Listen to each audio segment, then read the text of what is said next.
Buen día con todos. Confirmen, por favor, si tienen la imagen de la diapositiva y el audio está correcto.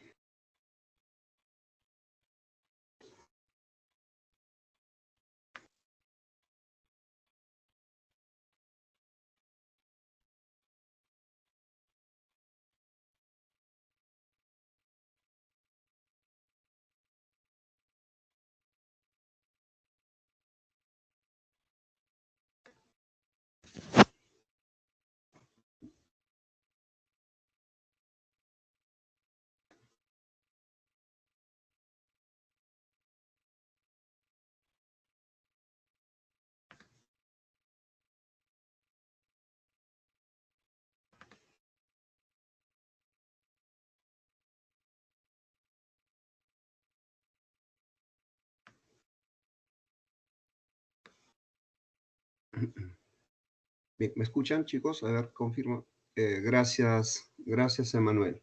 Isaac, gracias. Muy bien, vamos a iniciar. Por recomendación de la dirección académica, esta semana vamos a tener dos sesiones. Hoy viernes, lo que corresponde a la secuencia, es decir, la semana 10 o capítulo 10, y mañana sábado vamos a recuperar el feriado del 7 de junio. Entonces, mañana vamos a desarrollar el capítulo 11, la semana 11, ¿no? Entonces, hoy inteligencia y mañana el primer capítulo de aprendizaje, ¿no? Espero que puedan eh, evaluar su horario para estar presentes mañana, igual desde las 4:05 hasta las 17 horas. Listo, jóvenes. Bueno, cabría preguntarnos si nosotros nos consideramos inteligentes, ¿no? ¿En qué radica la inteligencia? Para muchos ser puntual es inteligente, para otros decir la verdad es inteligente, para muchos estudiar es inteligente, ¿no? Para muchos tener hijos a cierta edad es una decisión inteligente, para otros ahorrar es parte de la inteligencia. Entonces podemos encontrar muchas aristas a lo que es la inteligencia, pero si nosotros confiáramos en la idea de inteligencia de la mayoría de la población que comparte idiosincrasia peruana, seguro que la inteligencia va a estar asociada al conocimiento, ¿no? Entonces, el que más sabe es más inteligente. Por eso que muchos padres, cuando tienen más de un hijo, suelen compararlos, ¿no? ¿Quién es el más inteligente? Si por ahí un hijo saca diplomas por aprovechamiento y conducta, con orgullo, ¿no? Le va a poner un cuadrito y lo va a pegar, ¿no? Lo va a colgar en la sala de la pared de las paredes de la sala para que cuando la familia llegue pueda observar, ¿no? Cuán inteligente es uno de sus hijos. El hermano menor tal vez no tiene diplomas, pero sí tiene medallas, ¿no? Medallas, trofeos, porque es un gran atleta. Sin embargo, esas medallas y trofeos están refundidos en la habitación del hermano, no se exhiben a la familia, a los amigos, porque tal vez la valoración de esa inteligencia no, no es de tanta dimensión como la inteligencia de nivel cognitivo. Entonces, en los últimos años hay un repunte, ¿no? Un repunte de la idea de inteligencia. Ya no asociamos la inteligencia solo a la capacidad de memoria, ¿no? O de conocimiento, ¿no? Lo que llamamos la memoria semántica, sino también hay otras aristas de la inteligencia que se puedan valorar. Por ejemplo, no sabemos cuán inteligente pueda ser Lionel Messi o Cristiano Ronaldo o Neymar o Mbappé en alguna universidad. Tal vez pueden hacer el intento, pero su inteligencia va por otro rumbo, ¿no? Es una inteligencia más corporal, más sinestésica, de habilidades, ¿no? Corporales, de equilibrio, de dominio del balón, de proyección, de cálculo, de espacio-tiempo, etcétera, ¿no? Que tal vez un estudiante muy académico pues pueda prescindir. Listo, con esta antesala vamos nosotros entonces a desarrollar nuestro capítulo de inteligencia, ¿no? No sin antes caer en cuenta que estamos en pleno desarrollo de la inteligencia artificial, ¿no? Los nanorobots, entre otras situaciones, ¿no? Las cirugías, eh, los chats, ¿no? Que nos resuelven tantos problemas. Sí, tal vez la inteligencia humana está siendo reemplazada por la inteligencia de tipo artificial. Y esos son los tópicos para hoy.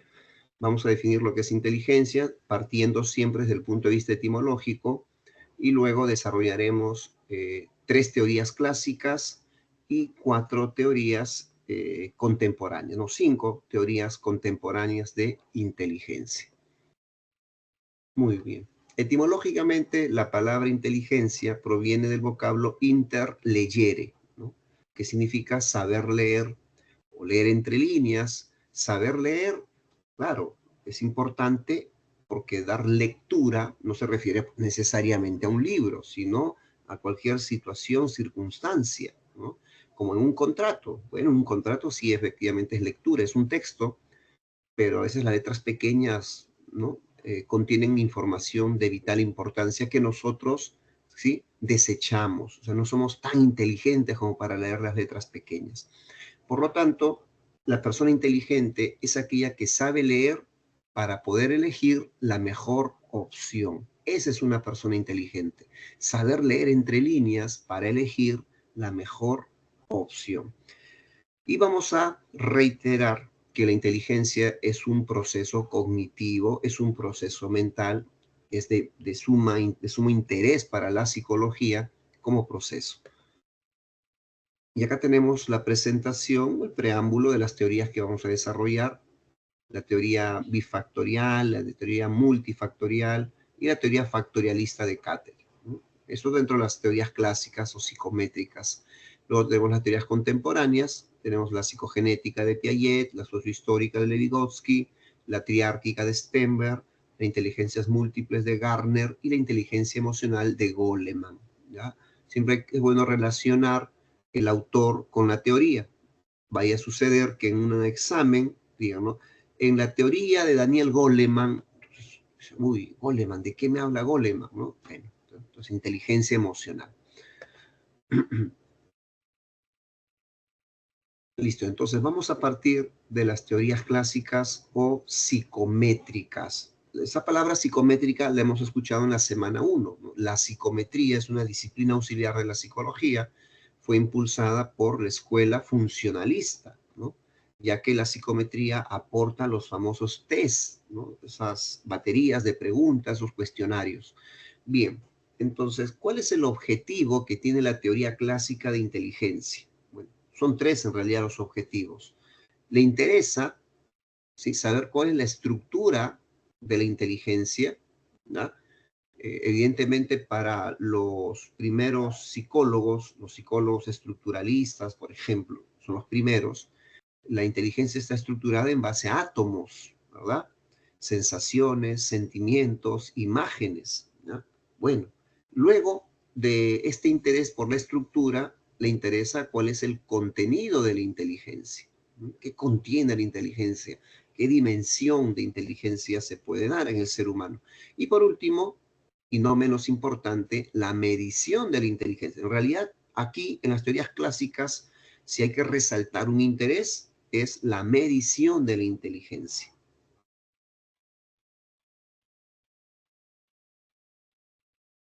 Muy bien. Ahora, ese interés de medir la inteligencia tiene pues un preámbulo, un contexto, ¿no? Por ejemplo, acá la realidad de Francia. A ver, Francia la asociamos no solo con la Revolución Francesa de 1789, la asociamos también, con el racionalismo. En un momento, una tesis racionalista se enfrenta a una tesis empirista. Entonces, el máximo representante del racionalismo francés es Renatus Cartesius, ¿no?, más conocido como René Descartes. Él era un racionalista y Descartes se inspiró en los pitagóricos. Ya todos sabemos que a los pitagóricos les interesaba en demasía los números. Consideraban que el número era el arqué, es decir, el principio del universo, ¿no? Porque todo estaba en función de los números.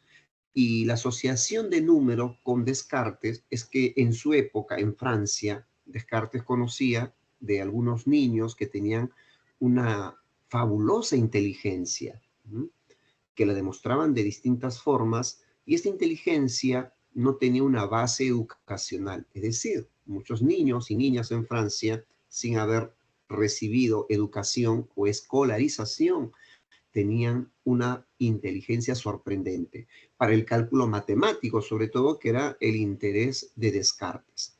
Bueno, y como en toda Europa medieval, vienen surgiendo de a poco los sistemas educativos, ¿no? Claro, todo comienza en la iglesia porque la iglesia domina el espectro medieval. Vienen las iglesias conventuales, las iglesias monacales, las iglesias catedralicias, y de ahí surgen las universidades, ¿no? Y con las universidades se hace obligatoria la educación, ¿no? Entonces, en el contexto acá remarcan la educación obligatoria que se da en Francia, niños con dificultades para adaptarse a un programa escolar normal. Entonces, como habían pocos niños con elevada inteligencia y muchos niños que no se adaptaban al sistema, las escuelas medievales de ahí en adelante hasta las modernas y las contemporáneas buscan evaluar, ¿no?, al postulante, como sucede con San Marcos, como sucede con el Colegio San Agustín, con el Colegio María Auxiliadora de Breña, con el Colegio Don Bosco en el Callao, etcétera. Muchos colegios evalúan, no solo universidades, muchos colegios también evalúan a sus candidatos, a sus postulantes. ¿Por qué? Porque si tú apruebas la evaluación, ¿no?, es sinónimo de que vas a tener éxito académico. Pero si tú no apruebas la famosa evaluación de entrada o evaluación de admisión, proyectamos que no vas a ser muy útil, ¿no?, en el aspecto educativo. Bien, de ahí algunos teóricos como Binet, Simon, ¿no?, Stanford van a proponer, ¿no?, una fórmula de medición de inteligencia. Pero esta fórmula de medición tiene una base teórica, es decir, hay una tesis que le da fuerza a la idea de medir la inteligencia. Y la tesis dice así: si algo existe, existe en alguna medida. Y si existe en alguna medida, entonces puede ser medido. Entonces de ahí todos se animaron a medir la inteligencia. Y en esta fórmula de inteligencia hay algunas variables, ¿no? Aquí aparece la fórmula, vean acá, CI, en la sigla en inglés, si usted utiliza bibliografía foránea, no lo va a encontrar como CI, lo va a encontrar como IQ, que es el Intellectual Coefficient. Entonces, ¿qué equivale al cociente intelectual? Equivale a coeficiente intelectual. Entonces, para saber cuál es el coeficiente intelectual de un individuo, yo necesito dos variables. La primera es la edad cronológica, que acá no lo han colocado, pero bueno, sí, la edad cronológica. La edad cronológica contempla los años del individuo y también los meses. Por ejemplo, no tienen la misma inteligencia en base al tiempo y la experiencia. Un niño que acaba de cumplir 12 años, hoy es su cumpleaños, cumple 12 años, ¿ya?, de un niño que tenga 12 años con 11 meses. Es decir, le falta solo un mes para cumplir los 13, ¿ya? Entonces, ambos tienen 12 años, pero hay 11 meses de diferencia. Entonces, ¿qué podemos aprender en 11 meses? ¿No? Muchísimas cosas, evidentemente. Una vez que tenemos la edad cronológica, años más los meses, entonces vamos a buscar un test que permita ubicar a este individuo en una determinada edad mental. Obvio, para eso tiene que resolver el test. Un test que previamente es estructurado para personas de esa edad cronológica. Hay un universo de personas que han resuelto ese test y de eso se saca un promedio ponderado. Entonces, todo niño de 12 años debe cumplir ciertos estándares de inteligencia. Algunos superan el estándar y otros no llegan al estándar. Por ejemplo, hay niños que tienen una edad cronológica de 10 años, pero su edad mental es de 13. Es decir, que superaron el estándar. Niños con 10 años de edad cronológica, pero tienen una edad mental de 9 o de 8. No superaron el estándar, ¿ya? Entonces, la mayoría de personas puede estar medianamente tranquila en esta idea de medir su inteligencia si tiene 100 de cociente intelectual. ¿Qué significa 100 de cociente intelectual? Si vamos a esta tabla de categorías intelectuales, 100 significa que tienes una inteligencia normal promedio. Si tienes 100. Y para tener 100, ¿qué debe pasar en esta fórmula? La edad mental debe ser la misma de la edad cronológica. ¿Ah? 14 años de edad mental, 14 años de edad cronológica, lo dividimos y multiplicamos por 100 y me dará 100. ¿Ah?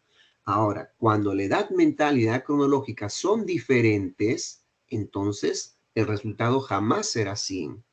Repito, puede ser mayor de 100 o menor de 100.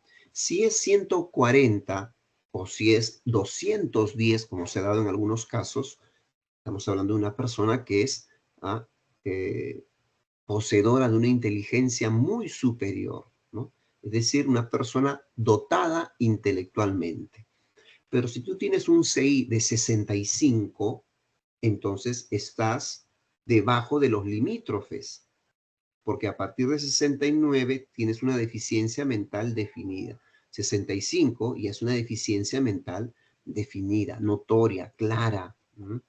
Antes, a esta deficiencia mental se le podía llamar nivel de idiotez, nivel de taradez, nivel de imbecilidad. Hoy ya no se utiliza esos términos, se han desterrado, porque, bueno, tú gratuitamente a alguien le dices, ¿no? Oye, te pasas, ¿no? Te pasas con el adjetivo descalificativo, ¿no? Tarado, idiota, imbécil, no es correcto. Entonces, ahora se utilizan otra terminología para la deficiencia mental. Hay 4 terminologías, ¿no? Dependiendo del cociente intelectual, evidentemente, ¿ya? Por ejemplo, si tú estás en 68, tienes una deficiencia mental leve, ¿ya? Si sigues bajando, deficiencia mental moderada. Si sigues bajando, deficiencia mental grave. Y ya el último nivel es la deficiencia mental profunda. Voy a anotarlo en el chat por si alguno, no sé si esa información está en tu boletín, ¿ya?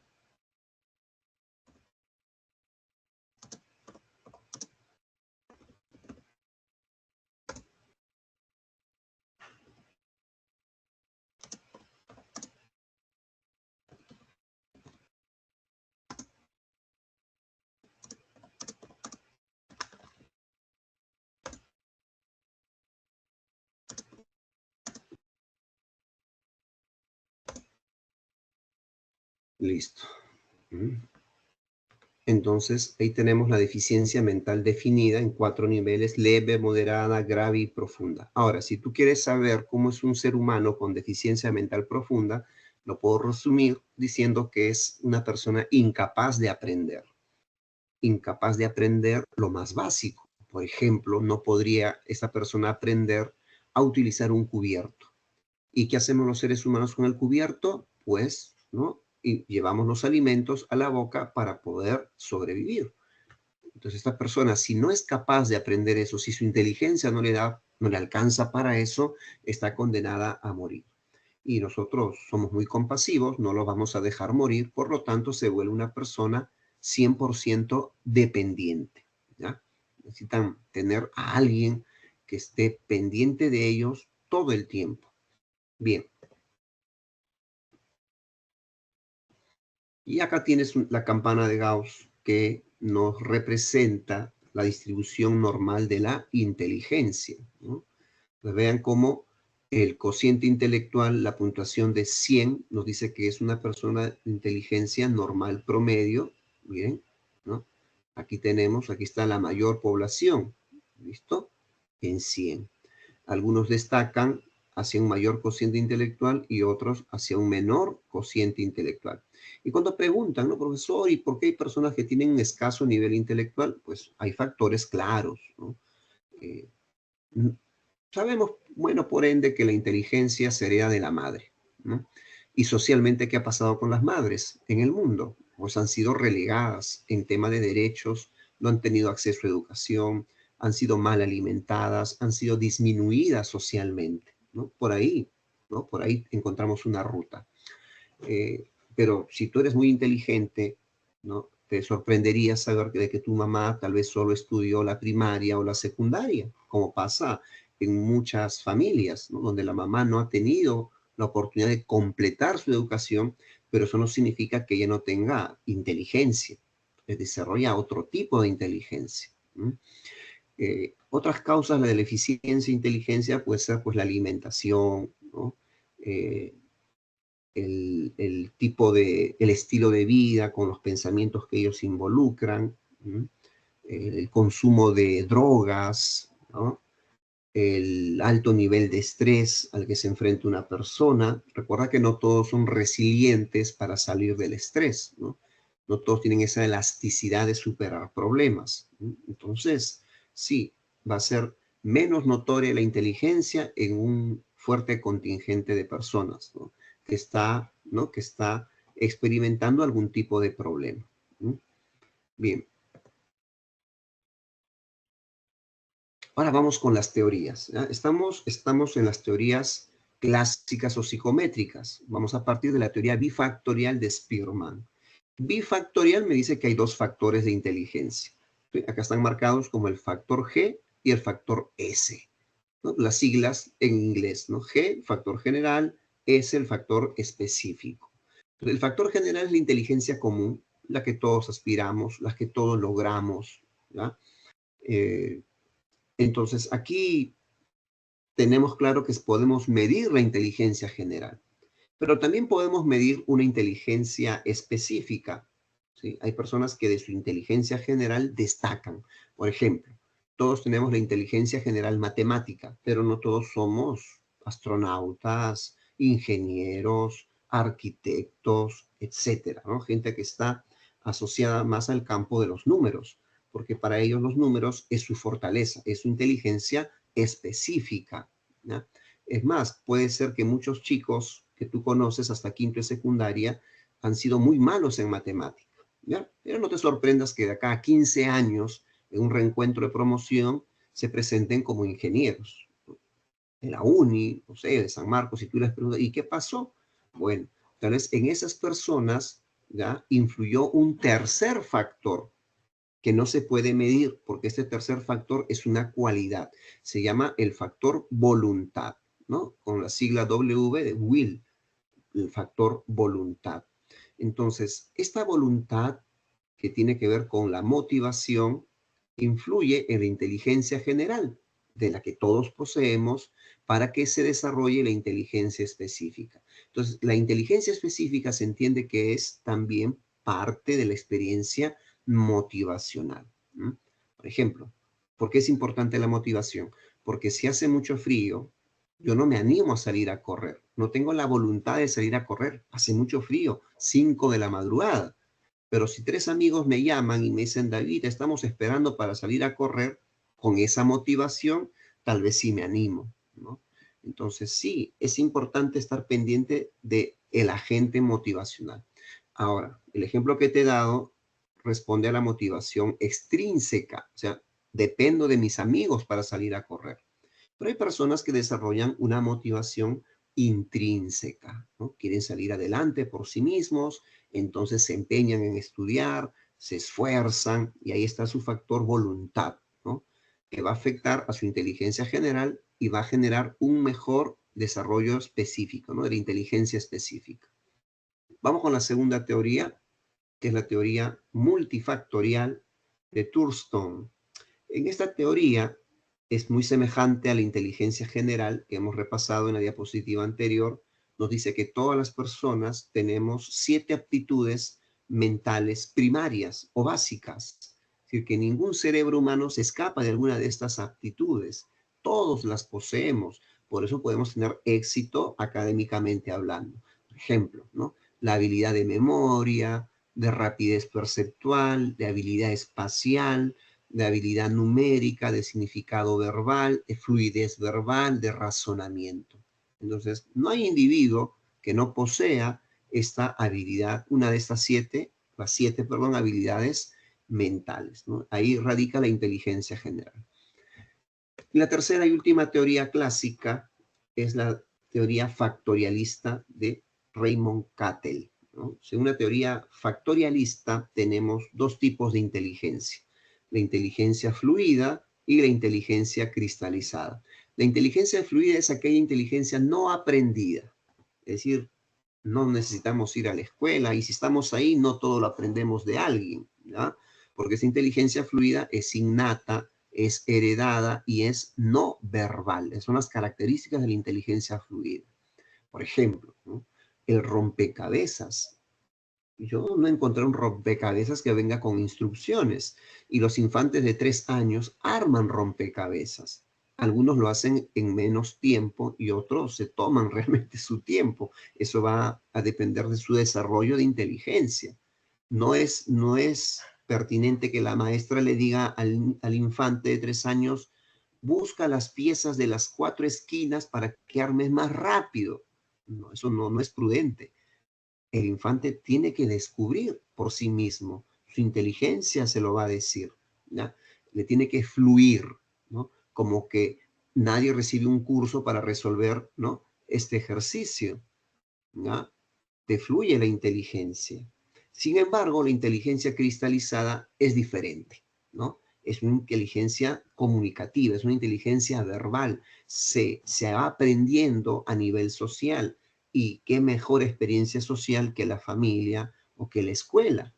Sobre todo la escuela, ¿no? Porque, bueno, la familia te puede enseñar valores, normas, etcétera, un sentido ético en la vida, pero la escuela está más afianzada en el tema de los conocimientos, de ampliar los conocimientos. Entonces, ahí entra la educación.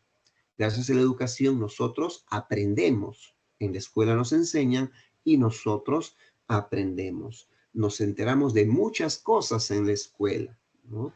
Por ejemplo, tal vez en mi casa no me hablen de ovogénesis o espermatogénesis, pero en la escuela sí. Entonces ahí es donde voy a aprender, donde mi inteligencia se desarrolla de manera diferente. Y aquí también le voy a sumar a la experiencia social, a la experiencia educativa, ¿sí?, mi propia situación, porque las personas nos enfrentamos a una situación única, muy particular, ¿sí? Por eso socialmente se ha construido la frase, más sabe el diablo por viejo que por diablo. Es una frase que alude a la experiencia de la persona. Ahora, dentro de las teorías de inteligencia, se dice pues que si yo apelo a la experiencia, tengo que confiar en una persona mayor. Pero, ¿qué pasa con los niños que logran tener experiencia? Ellos van a cristalizar. Pero pongo el ejemplo de los hermanos Cori, ¿no? La hermana que es mayor y el hermanito, ¿no? Ellos, a temprana edad, antes de los 15 años, ambos, ya habían logrado para el Perú no solamente medallas a nivel internacional en el deporte del ajedrez, sino que ellos habían logrado el título de Gran Maestro Internacional. Creo que son chicos de Villa El Salvador, que han sido promovidos por el Colegio Saco Oliveros, a donde tengo entendido, y su sistema helicoidal. Entonces, ahí encontramos la razón de que se educa a las personas y a temprana edad puedes tener una gran experiencia, como los hermanos Cori, que han derrotado a personas que juegan ajedrez que les duplican la edad, ¿ya? Entonces, la experiencia no siempre se asocia a personas mayores. Hay niños que pueden ya rescatar una importante experiencia. Listo. Hasta ahí las teorías clásicas o psicométricas. Vamos ahora a presentar las teorías contemporáneas, ¿no? Aquí cambian los objetivos. En la teoría clásica, los objetivos eran cuál es el contenido, la estructura y la medición de inteligencia. Acá, ¿qué le interesa a las teorías contemporáneas? El desarrollo y la formación de la inteligencia. Cómo la persona puede desarrollar o ampliar su inteligencia. Y cómo puede valerse de una estructura social para que se forme la inteligencia también. Y acá vamos a repasar 5 teorías. La primera es la teoría psicogenética de Jean Piaget. A ver, esta teoría se basa en otra teoría, en una teoría educativa, ¿no?, conocida como el constructivismo endógeno. La fuerza endógena es la fuerza interior, ¿correcto? Entonces, constructivismo es una tesis pedagógica. ¿Cómo enseñar, ¿no? Enseñanza, aprendizaje. Si yo quiero que alguien aprenda, pues le tengo que enseñar para que esa persona construya por sí misma sus aprendizajes, ¿no? No toda la vida le vamos a enseñar, por eso existe la autodidáctica. Entonces, ¿qué significa el constructivismo endógeno? Te lo voy a decir en un ejemplo. Eh, Imaginemos una clase de historia universal y el profesor nos va a explicar una etapa conocida como la Gran Guerra. todos saben que la Gran Guerra es la Primera Guerra Mundial. Entonces el profesor en la pizarra traza una línea del tiempo y estos chicos, sus estudiantes, jamás habían visto una línea del tiempo. Entonces, esa línea del tiempo comienza en 1914, se proyecta hasta 1918 y luego hasta 1919. Entonces el profesor explica que del 14 al 18 es la Gran Guerra y el 19 es el Tratado de Paz de Versalles. Listo. Cuando acaba la explicación de la línea del tiempo con todos los sucesos en esos años, el profesor les dice a sus estudiantes, para la próxima clase, cada uno de ustedes me trae una línea del tiempo de la Segunda Guerra Mundial. Es decir, de 1939 a 1945. Entendemos que si el estudiante estuvo atento y aprendió de la enseñanza del docente, podrá construir su propia línea del tiempo. Entonces, así se sintetiza la teoría psicogenética. Es decir, que interiormente yo tengo la capacidad intelectual de construir. ¿Ya? Ahora, esta inteligencia tiene dos aspectos, el aspecto psicosocial y el aspecto psicológico. El aspecto psicosocial, ¿ya? Es lo que nosotros adquirimos en sociedad, ¿sí? El conocimiento en realidad. Y el aspecto psicológico es mi inteligencia. Es decir, mi aspecto psicosocial va a ser mucho más favorable. Yo puedo aprender 2, 3, 4 idiomas porque hay instituto de idiomas de portugués, de alemán, de italiano, de chino mandarín, ¿ya? Es la oportunidad social que yo tengo, pero para eso necesito inteligencia, ¿no? Muchos detestan el inglés o un segundo idioma. Dicen, no, no me da, no puedo, no me gusta, no quiero. ¿Mm? Ahí está en juego entonces el nivel psicológico. Entonces tu inteligencia no te permite ampliar tu lenguaje en un segundo, tercer o cuarto idioma. No es que estés obligado, pero debes saber que hay personas por ahí caminando a quienes le llamamos políglotas, que trabajan como traductores, que trabajan como guías turísticos, ¿no? Los políglotas, como asesores políticos también, ¿no? Los políglotas, porque hablan más de 2 idiomas, ¿ya? Los que hablan solo 2 idiomas les llamamos bilingües. Ahora, como la tesis de la inteligencia contemporánea es el desarrollo, ¿no? Y la formación de la inteligencia, pues Piaget aprovecha las etapas del desarrollo humano y dice, la inteligencia se desarrolla en las 4 primeras etapas del desarrollo humano, ¿sí? Es decir, las etapas de orden cognitivo o intelectual. Comenzamos con la primera, que es la etapa sensorio-motriz, ¿no? La inteligencia tiene que ver con los estímulos que afectan a mis sentidos. Mis sentidos responden a los estímulos, ¿no? Lo sensorio-motriz. Sensorio viene de la sensación humana, los sentidos del hombre, y motriz de todo aquello que tiene movimiento. Entonces yo veo cómo se mueve una pelota, por ejemplo. La pelota no se mueve igual que un avión, ¿no?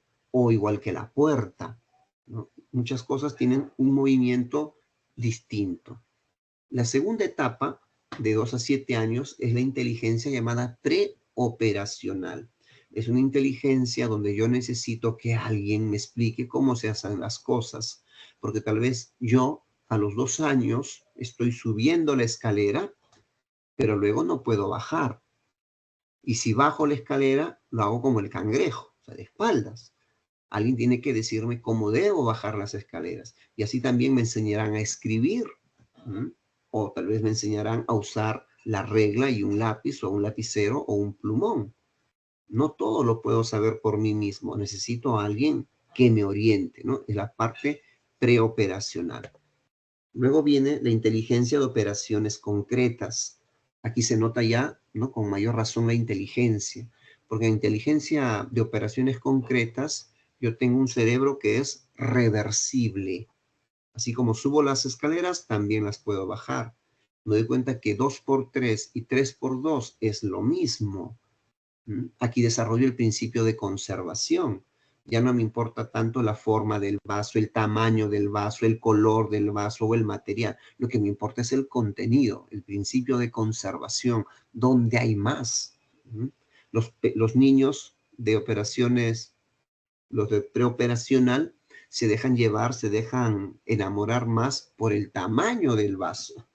Puede ser un vaso muy alto, pero súper delgado, pero ellos van a escoger el vaso más alto. Al costado hay un vaso cortito, pero muy ancho, eso lo van a descartar, a no ser que seas de operaciones concretas. Además, en esta edad de los 7 a los 12 años, ya tienes la capacidad de clasificar, ¿no? Por ejemplo, la taxonomía es importante, animales vertebrados, animales invertebrados. Puedes seriar, ¿no? Los números, ascendente, descendente, pares, impares, etcétera.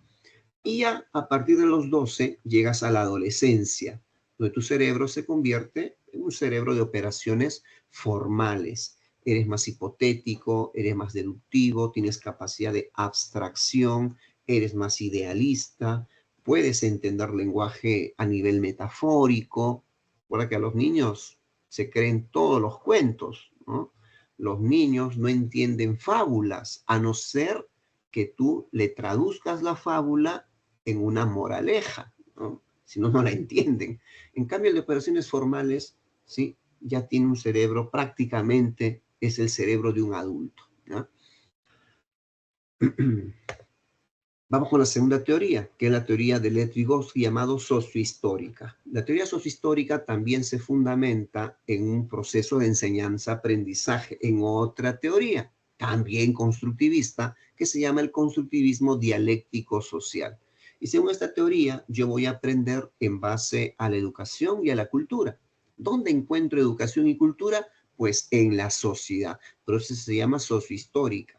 Ahora, histórica porque la cultura cambia en el tiempo, no se mantiene, ¿no? Siempre las culturas se van dinamizando. Por lo tanto, el primer carácter de esta inteligencia sociohistórica es la relación experto-novato. No sé si aparece por acá, sí, creo que está aquí, en esta pequeña celda. La relación experto-novato. Por ejemplo, en casa el experto es el papá, el novato es el hijo. En la escuela el experto es el profesor, el novato es el estudiante. En la calle, el experto es la autoridad, el novato es el ciudadano. Y así nos damos cuenta que hay alguien que sabe más que yo, que es más inteligente que yo en muchas cosas. Pero toda la vida yo no voy a ser un novato. En algún momento cumpliré el rol de experto. Esa ventaja me da la sociedad. ¿Listo? El segundo concepto importante de esta teoría es la internalización. ¿Ah? Yo voy a internalizar las cosas en dos momentos: el plano interpsicológico, que va primero, y el plano intrapsicológico, que va después. Y yo te lo voy a explicar con un ejemplo. ¿Qué es el plano interpsicológico? Imagínate que estás dentro de casa, abres la cortina de tu ventana y tienes la vista al parque que está al frente. Y en ese parque ves a dos grupos de jóvenes. Un grupo de jóvenes que practica deporte y otro grupo de jóvenes que se está drogando. Entonces, lo que tú ves ahí se llama interpsicológico. La sociedad te acaba de mostrar lo que ella tiene, pero tú todavía estás dentro de casa. O sea, no está a tu alcance aún, pero ya tienes una idea. Es lo interpsicológico. Llegará el momento en que pinches la burbuja y salgas de casa. Abres la puerta, sales de casa y al primer lugar al que vas a llegar es ese parque. Ahora, a nivel intrapsicológico, tú decides. ¿Te vas con los que hacen deporte o te vas con los que se están drogando? Y obvio que en este salón, los 38 estudiantes que están presentes me van a decir que se van a ir con los que hacen deporte. Y yo te felicito, eso está muy bien. Pero ahora hay que preguntarnos, ¿por qué el otro grupo de los que se drogan siempre tienen gente? O sea, no es un grupo que esté vacío, ausente. Están muchas personas ahí también. Entonces, para todos, el nivel interpsicológico se muestra y tu inteligencia intrapsicológica te dice a dónde tienes que ir. ¿Mm? Qué bueno que tú te has ido con los que hacen deporte. Y el tercer concepto importante de la teoría sociohistórica es la ZDP. ZDP es la zona de desarrollo proximal, llamado también zona de desarrollo próximo. Todos tenemos una zona de desarrollo próximo, es decir, buscamos siempre refugiarnos en alguien, que nos den sostén, que nos ayuden a impulsarnos, que nos muestren el camino, etcétera, etcétera, ¿no? Si tenemos problemas de índole afectivo, que nos escuchen, que nos acompañen, que nos den un abrazo. Para aprender también están las maestras, los tutores, los asesores, los padres de familia. Toda persona necesita una zona de desarrollo proximal. Es por eso que a muchos niños en condición de huérfanos no les va muy bien, porque por un lapso de tiempo tienen ausencia de esa zona de desarrollo proximal. La siguiente teoría, la teoría triárquica de Robert Stenberg, ¿no? En esta teoría triárquica hay tres tipos de inteligencia. La inteligencia analítica, que es la inteligencia teórica propia de la gente que le gusta el conocimiento, tiene un afán por la investigación, son muy analíticos, ¿no? Luego viene la inteligencia creativa. La inteligencia creativa no es fácil, ¿m? No es fácil. Ya hemos visto en el capítulo de pensamiento y lenguaje, en el pensamiento, qué significa la creatividad. Para que algo sea creativo tiene que ser novedoso y de utilidad social, si no, no es creativo, ¿no? Y por último, la inteligencia práctica, que es la inteligencia cotidiana, la que nos mueve a resolver la mayor cantidad de problemas. Es la inteligencia que más usamos. Por ejemplo, si se está corriendo el agua por el caño en la cocina o en el baño, en el patio, ¿no? Algo puedo hacer sin necesidad de llamar a un gasfitero o a un electricista. Yo puedo resolver los problemas de una manera práctica, ¿ya? En un examen, recuerdo, vino una imagen para resolver este tema de teoría triárquica. Era el caso de un joven en Idaho, que es un estado norteamericano, donde es muy común allá la actividad de la pesca, tanto para el comercio como la pesca deportiva en los lagos, las lagunas que hay en esa zona de Norteamérica. Hay mucha empresa que se dedica a exportar salmón, trucha, etcétera. Por lo tanto, el ejercicio consistía en un joven que practica la pesca deportiva en uno de los lagos de Idaho, ¿sí? Se olvida la regla. Ya son 3 campeonatos que él participa y tienes que medir, una vez que capturas al pez, lo tienes que medir y luego devolverlo al lago, ¿no? La competencia es capturar al pez, a la especie más grande.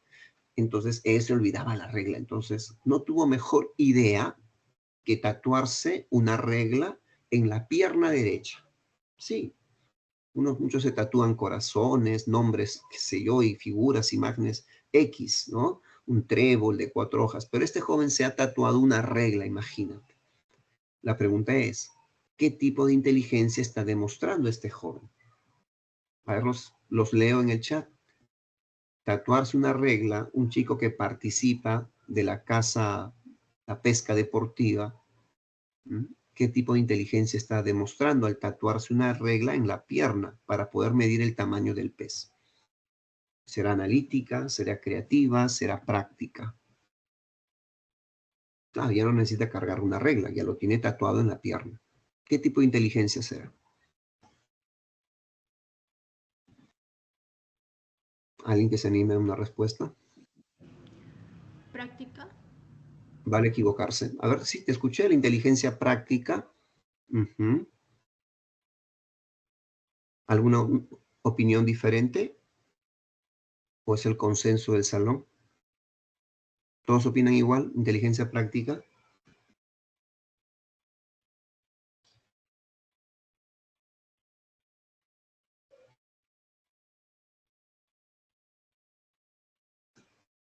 Rosana nos dice, ella apuesta por la inteligencia creativa. Sí, también. No, sí, la analítica la descartamos, ¿no? Está ahí entre la inteligencia práctica y la inteligencia creativa. A ver, eh, te explico. El joven se ha tatuado una regla en la pierna derecha. Te pregunto, ¿el joven ha diseñado una regla? O sea, ¿ha sido el creador, el inventor de una regla o la regla ya existía? Si la regla ya existía, entonces él no es creativo. No ha creado una herramienta de medición. Está utilizando una regla, un instrumento preexistente. Ahí no hay creatividad. Lo que hay es una situación práctica de utilizar algo que ya existe llamado regla, tatuárselo en la pierna y poder medir a los peces que él captura en el lago. ¿no? Entonces, sí, la respuesta correcta aquí es inteligencia práctica. Listo. Siguiente teoría, la penúltima, ¿no? Las inteligencias múltiples de Howard Gardner, ¿no? Bueno, ahora hay más inteligencias porque normalmente en los boletines aparecen estas 8 inteligencias, pero ya se habla de una inteligencia religiosa, una inteligencia espiritual, ¿no? O espiritualista. Pero bueno, vamos a valernos de las 8 inteligencias múltiples y lo vamos a hacer con ejemplos, ¿sí? Por ejemplo, Mario Vargas Llosa, Premio Nobel de Literatura, inteligencia lingüística, ¿no? Albert Einstein, tal vez inteligencia lógico-matemático. Juan Diego Flores, el tenor peruano, inteligencia musical, ¿no? Artística musical, ¿no? Un taxista o un jugador de ajedrez pueden compartir la misma inteligencia, ¿no? La inteligencia visoespacial, ¿no? Un vendedor de cuero, un vendedor de auto, un vendedor de libros, ¿ah? Ese vendedor necesita tener una inteligencia interpersonal, ¿no? Igual que un profesor, también necesita inteligencia interpersonal, ¿no?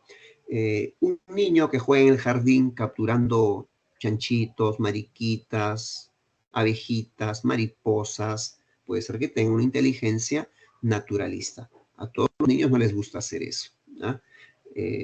La Madre Teresa de Calcuta o cualquier religioso en el mundo que va a orar por los pecados de la gente que ni siquiera conoce, estamos hablando de inteligencia intrapersonal, ¿no? Entonces, y los deportistas tienen una inteligencia sinestésico-corporal, ¿no? Por ejemplo, los danzantes de tijera. No solamente es tema corporal, sino también tema de equilibrio, no solo de movimiento, sino también de equilibrio. Y la última teoría es la inteligencia emocional de Daniel Goleman. Esta inteligencia es revolucionaria porque cambiamos el cociente intelectual, el CI, coeficiente intelectual, por el CE, por el cociente emocional. Y para tener cociente emocional, yo necesito desarrollar una inteligencia, primero, intrapersonal. En la inteligencia intrapersonal voy a utilizar 3 autos. Primero, el autoconocimiento, conócete a ti mismo, conciencia de sí mismo. Segundo, el autodominio o el autocontrol. En boca cerrada no entran moscas. No hables si lo que vas a decir no es más hermoso que el silencio, ¿no? Autodominio, autocontrol.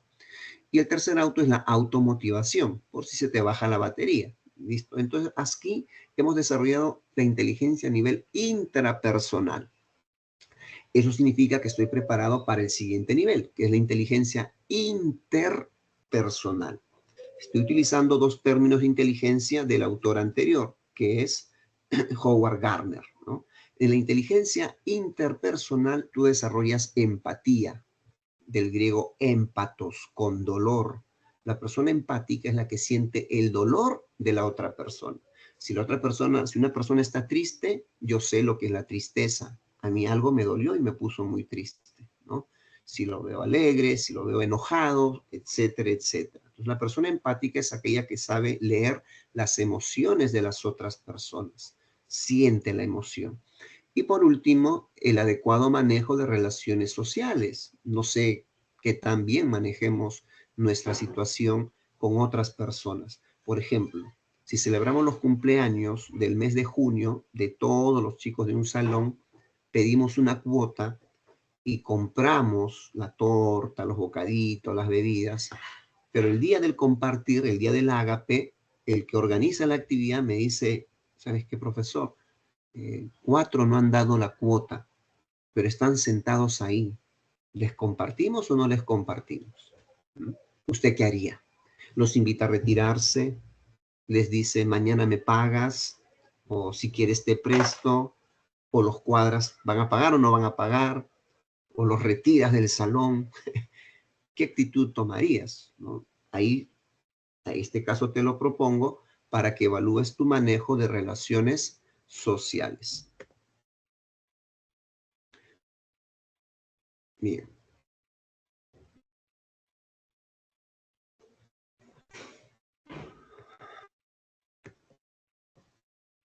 Ay, disculpen. Ah, ya, acá es. Ya. Vamos con el ejercicio 1. Dice, el neurocientífico Zhou Xie logró clonar una cepa de ratones inteligentes introduciendo biológicamente un recién descubierto gen de la inteligencia. Luego, la prensa bautizó a estos roedores como los ratones Einstein. Considerando el concepto de inteligencia, identifique la alternativa que de manera análoga permitiría demostrar que los referidos ratones son inteligentes. ¿En dónde radica la inteligencia del ratón?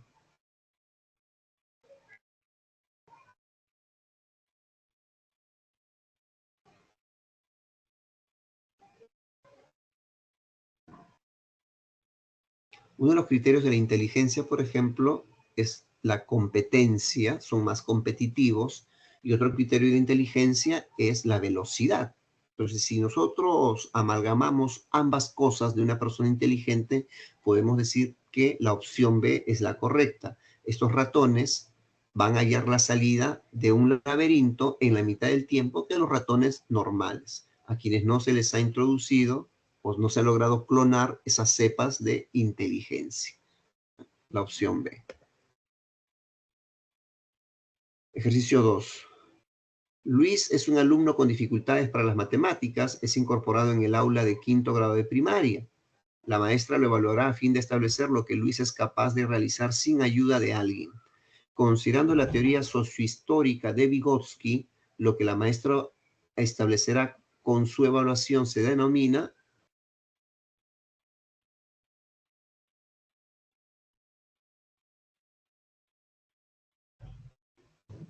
Desarrollo real. zona de desarrollo real. No hemos citado ese término en clase. Si yo les digo ZDP, es decir, los chicos de quinto de primaria van a ser la ZDP de Luis, o sea, la zona de desarrollo proximal. ¿Ya? El término correcto está en la clave E, zona de desarrollo proximal.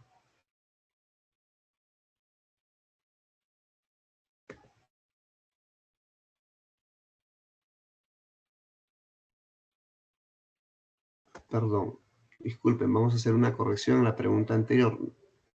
Dice, considerando la teoría sociohistoria de Vygotsky, lo que la maestra establecerá con su evaluación. Ya no se refiere a la influencia de quinto grado, sino a la situación de Luis, ¿no? Su zona de desarrollo real, es decir, cuál es su punto de partida, dónde está ubicado Luis. Muy bien por la aclaración.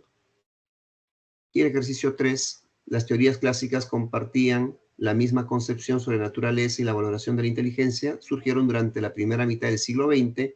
Posteriormente, los especialistas adoptaron otros criterios para su comprensión y desarrollo. Identifique el valor de verdad o falsedad de los enunciados relacionados con la teoría clásica de inteligencia. Listo. 1 Romanos, capacidad que se aprecia en la resolución solo de tareas lógico-abstractas, verdadero, saben que la matemática era lo fundamental acá. 2, aptitud considerada estable, invariable y que tiene un origen genético, también verdadero, ¿no? Era heredado por lo general, no se había adquirido en educación, aulas escolares, muchos de estos niños ni siquiera asistían a la escuela.